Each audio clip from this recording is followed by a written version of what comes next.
I'm changing out the tailgate window motor in my 92 Toyota 4Runner, and I couldn't find any videos, so I thought I'd make this for anyone else that needs it.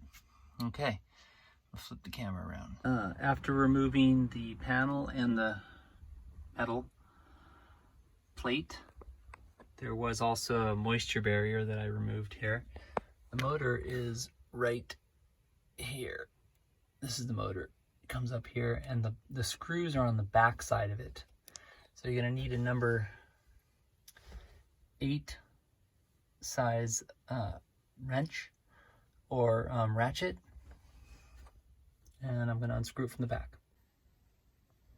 Okay, there was 3 bolts, size 8, and I have the motor out.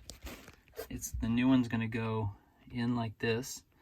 The blue cable was simple to take apart, and getting the screws out was not that hard either.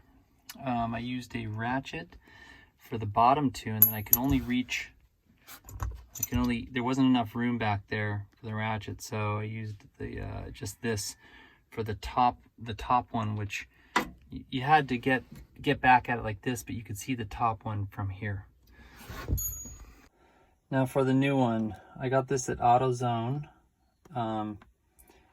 It is window lift motor number 742-600 Doorman.